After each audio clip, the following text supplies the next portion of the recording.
پھر آپ نے جو ہے وہ حلق کروایا، اس سے پہلے قربانی کی، اور پھر طواف ودا کیا. یہ سارے کے سارے واجبات حج ہیں، ان کی اگر خلاف ورزی ہوئی تو دم ہوگا.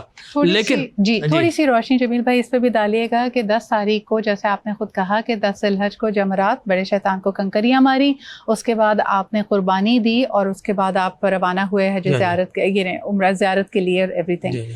11، 12 اور 13 اس میں منی میں قیام کرنا سنت ہے، وہ واجبات میں شامل ہوتا ہے. احناف کے نزدیک یہ سنت ہے جی، ٹھیک ہے نا، یہ واجب نہیں، یہ سنت ہے.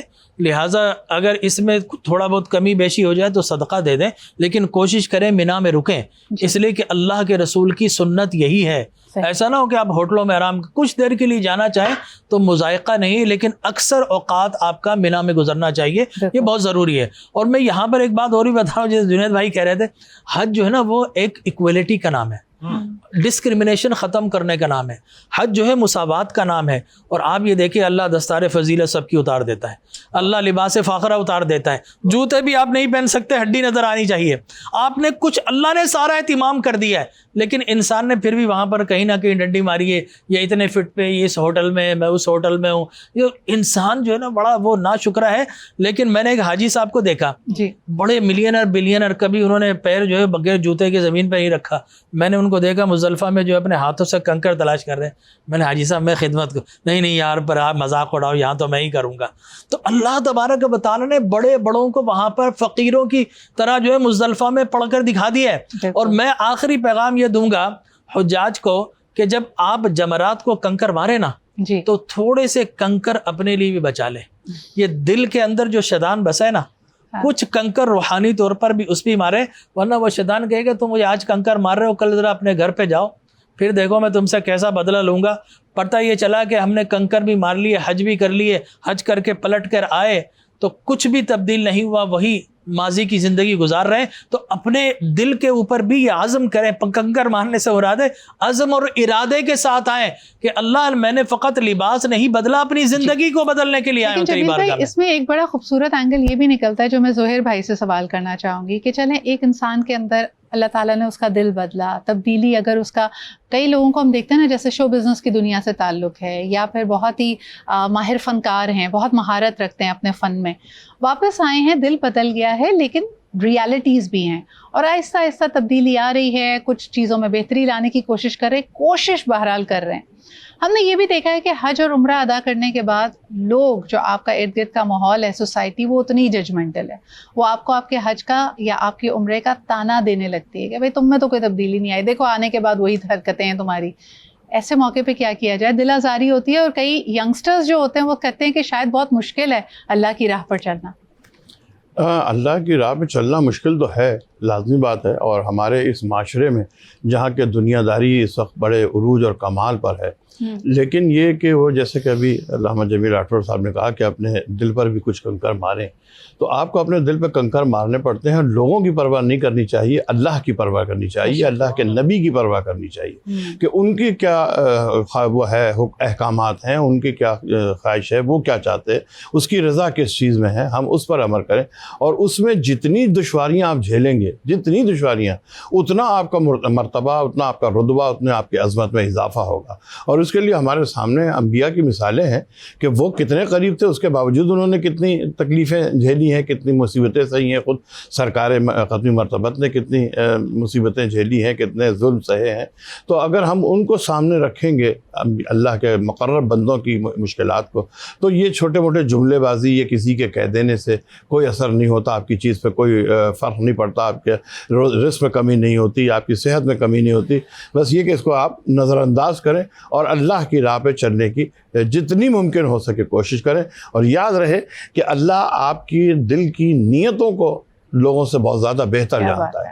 اگر آپ مسلسل کوشش کر رہے ہیں، یعنی آپ 100% نہ صحیح، آپ کوشش کر رہے ہیں، تو وہ آپ کی اس کوشش کو بھی اللہ جو ہے وہ مدد کرتا ہے اور آپ کا ساتھ تعاون کرتا ہے. بڑا ایک انٹرسٹنگ سوال آیا ہے، اور سوال میں تو لفظ استعمال کیا گیا ہے کہ کوئی وظیفہ بتائیں، لیکن میں اس کو ذرا تبدیل کر دیتی ہوں کہ کوئی دعا پوچھنا چاہ رہے ہیں کہ غصہ بہت آتا ہے، اور جب وہ مشقتیں ہیں، جو وہ وہاں پہ موسم کی بھی سختی ہے، کثرت بھی ہے لوگوں کی، تو ٹیمپر تو لوز یہاں پہ لوگ روزے کے دوران کر لیتے ہیں جب گرمی زیادہ ہوتی ہے، وہاں پہ غصے پہ قابو کیسے رکھیں؟ اچھا، ان میں دو چیزوں میں فرق ہے ذرا سا پہلے جی یہاں جو غصہ آتا ہے وہ لاقانونیت پہ آتا ہے، ہاں وہاں لاقانونیت پہ نہیں غصہ آ رہا، ہاں وہاں مشکل پہ غصہ آ رہا ہے، جی ان دونوں میں فرق ہے۔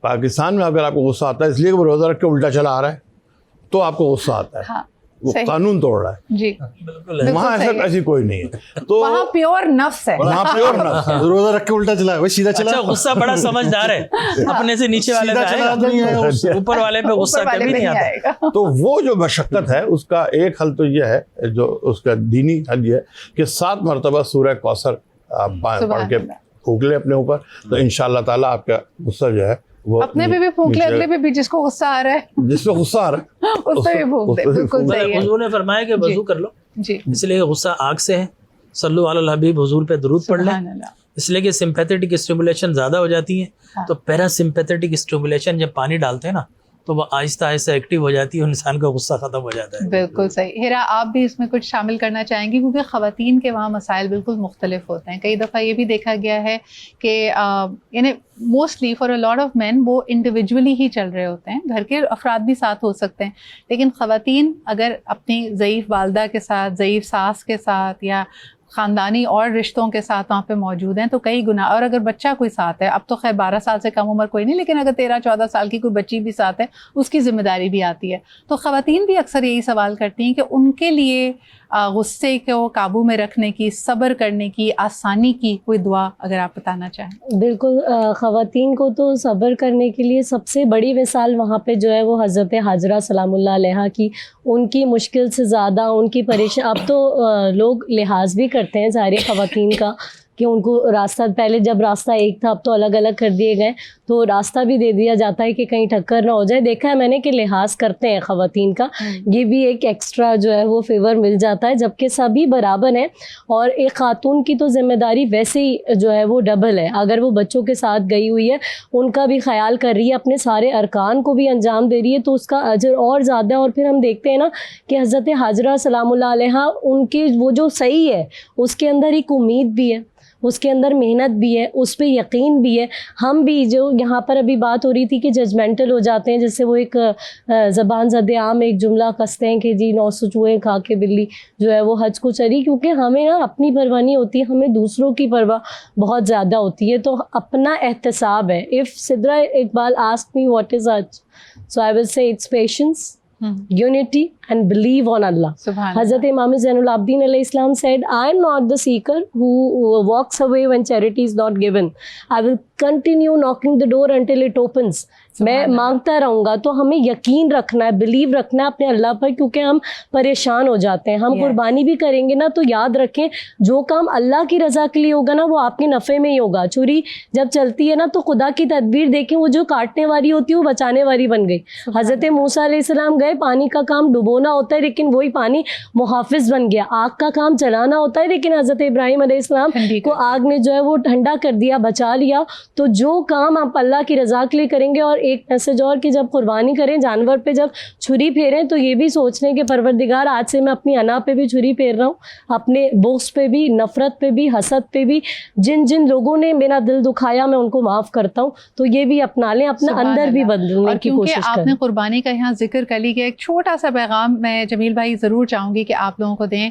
ہم بار بار دہراتے ہیں کہ صفائی نصف ایمان ہے، سنت ابراہیمی کو فالو کرتے ہوئے جس انداز میں ہم کرتے ہیں پاکستان میں کہ ہم اس کی جو فضلہ ہوتا ہے اس کا بھی خیال نہیں کرتے، پھر خون کا بھی خیال نہیں کرتے، تو ایک پیغام ضرور جانا چاہیے کہ صفائی کا بھی خاص خیال ہونا چاہیے ان دی ڈیز آف عید۔ دیکھیں میں آپ سے عرض کروں، جو قربانی کر رہا ہے نا وہ صاحب استطاعت ہے۔ جی، جب صاحب استطاعت ہے تو ایسا نہیں ہونا چاہیے کہ اپنی قربانی کی جتنی بھی علائشیں ہیں جی، وہ ساری اٹھا کے روڈ پر پھینک دے۔ وہ صاحب استطاعت ہے، اس کے پاس گاڑی بھی ہے، وہ اپنے بیگ میں ڈالے، وہ جو بھی باسکٹ ہے اس میں ڈال کر اپنی گاڑی میں رکھ کر اللہ کی رضا کے لیے اس کو اس جگہ پر کچرا کنڈی میں پھینک کر آئے جہاں گورنمنٹ نے الاؤ کیا ہے۔ جی، اگر آپ بلیو کیجئے ایسا ہو جائے تو پھر ہماری گلیوں کے اندر کوئی قسم کا تعفن اور قسم کے وائرسز نہیں آئیں گے. بالکل. تو یہ صاحب استطاعت پر ہے. تو جب اتنی توفیق ہے تو ایسا نہیں کہ اپنے گھر کا کچرا اٹھا کر دوسرے کے سامنے ڈال دو. اسلام اس کو سخت ناپسند کرتا ہے، اور اسلام طہارت کا، نظافت کا اور صفائی کا مذہب ہے. بہت بہت شکریہ. ہمارے ساتھ جنید بھائی موجود تھے، جمیل صاحب موجود تھے، زہیر بھائی اور ہیرا. آپ سب کی آمد کا، اتنی خوبصورت گفتگو کرنے کا بہت بہت شکریہ. میں یہ واقعہ اکثر لوگوں کو بتاتی ہوں کہ 2 سال قبل رمضان ٹرانسمیشن میں جب میں یہ ارادہ کر رہی تھی کہ میں انشاءاللہ تعالیٰ، اللہ تعالیٰ نے استطاعت دی تو میں حج پہ ضرور جاؤں گی، اس وقت میرے پیر میں بہت شدید چوٹ لگی ہوئی تھی. اور مجھے یاد ہے کہ 15 رمضان کا موقع تھا اور ہم فضائل امام حسن بیان کر رہے تھے، اور ایک واقعہ ان کی نسبت سے بتایا گیا کہ کیونکہ امام حسن نے اپنی زندگی میں پا پیادہ 25 سے زائد حج ادا کیے تھے، تو لوگوں نے ان سے پوچھا تھا کہ آپ اتنی مشقت، اتنی محنت کے ساتھ ہر سال حج کیوں کرتے ہیں؟ تو امام حسن نے جو کہا اس کا مفہوم یہ تھا کہ میں ہر قدم اٹھاتے ہوئے یہ تصور میں لے کے آتا ہوں جیسے میں اپنے نانا حضور اکرم صلی اللہ علیہ وآلہ وسلم کی طرف، حوض کوثر کی طرف قدم اٹھا رہا ہوں. And I still remember when I heard that, میری آنکھوں میں آنسو آ گئے تھے. میں نے دعا کی تھی کہ اللہ تعالیٰ مجھے یہ استطاعت دے. تو آج کے دن جب دعائیں قبول ہوتی ہے، جب استغفار قبول ہوتی ہے، تو اپنے اندر وہ تبدیلی لانے کی کوشش کیجیے. جو بھی آپ کو ناممکن ترین دعا لگتی ہے، آج کا وہ دن ہے جو وہ قبول ہو سکتی ہے. اسی دعا کے ساتھ کہ ہمیں بھی، ہماری پوری ٹیم کو آپ اپنی دعاؤں میں یاد رکھیں گے. مجھے اجازت دیجیے، انشاءاللہ جلد ملاقات ہوتی ہے. پیش کی عید مبارک بھی آپ سب کو. اپنا بہت خیال رکھیں. خدا حافظ.